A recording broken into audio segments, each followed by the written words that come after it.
बुढ़िया ने ये मुझे कभी भी शांति से हीटर के सामने नहीं बैठने देती है। क्या हुआ माँ जी, आपने बुलाया? देख ना बहुआ, सुबह से ही मेरे पैरों में दर्द हो रहा है।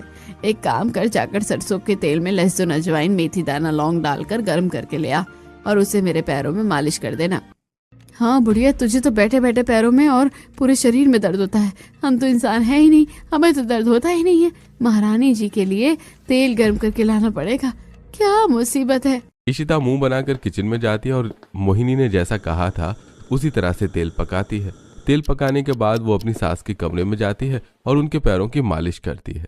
कितना आराम मिल रहा है, तू कितनी अच्छी बहू है, मेरा कितना ख्याल रखती है। मोहिनी इशिता से अपने पैर दबवा ही रही होती है कि तभी उसे कॉल आता है और पता चलता है कि उसकी छोटी बेटी रिया हॉस्पिटल में भर्ती है। मोहिनी जी और पूरा परिवार भागते हुए हॉस्पिटल जाते हैं। हॉस्पिटल पहुंचकर क्या हुआ है मेरी बेटी को? वो हॉस्पिटल में क्यों भर्ती है? डॉक्टर, कोई बड़ी बात तो नहीं है ना? वो इतनी बीमार क्यों है? मेरी बेटी के ससुराल वाले कितने बुरे लोग हैं, इतनी ठंड में भी बेचारी से इतना ज्यादा काम करवाते हैं। देखो मेरे बच्चे की क्या हालत कर दी है उन लोगों ने, बेचारी हॉस्पिटल के बेड पर पड़ी है। देखिए, आपकी बेटी को बहुत ज्यादा ठंड लग गई है। इतने कड़ाके की ठंड में वो इतने दिनों से लगातार ठंडे पानी में काम कर रही है, इसलिए उसे इतनी बुरी तरह से ठंड लग गई है। मेरी बेटी के ससुराल वाले कितने बुरे लोग हैं, इतनी ठंड में बेचारी से इतना ज्यादा काम करवाते हैं।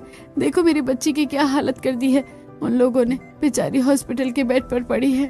मोहिनी, आज तुम इतना रो क्यों रही हो? तुम भी तो अपनी बहुओं के साथ ऐसा ही करती हो। अरे सारा दिन बेचारियों से इतनी ठंड में काम करवाती हो, मशीन की जगह हाथ से कपड़े धुलवाती हो, ठंड में बेवक्त उन्हें बाजार भेजती हो, उनसे ढेर सारे बर्तन धुलवाती हो। क्या उन्हें ठंड नहीं लगती? आज जब अपनी बेटी बीमार पड़ी है तब तुम रो रही हो। मुझे माफ कर दीजिए, मुझसे बहुत बड़ी गलती हो गई है। आज के बाद मैं कभी अपनी बहुओं को परेशान नहीं करूंगी। घर में काम करने के लिए नौकरानी भी रख लूंगी। माफी मांगनी है तो मुझसे नहीं, अपनी बहुओं से मांगो। तुमने उन्हें बहुत परेशान किया है। मोहिनी उदास होकर अपनी बहुओं से माफी मांगती है और घर पर काम करने के लिए नौकरानी रख लेती है। रिया भी ठीक होकर हॉस्पिटल से घर आ जाती है। अनन्या, इशिता, काव्या तीनों हीटर के सामने बैठकर चाय पकौड़े खाती हैं। अब ससुराल में बहू की ठंड अच्छे से गुजरने लगी थी और मोहिनी जी भी अब सुधर गई थी।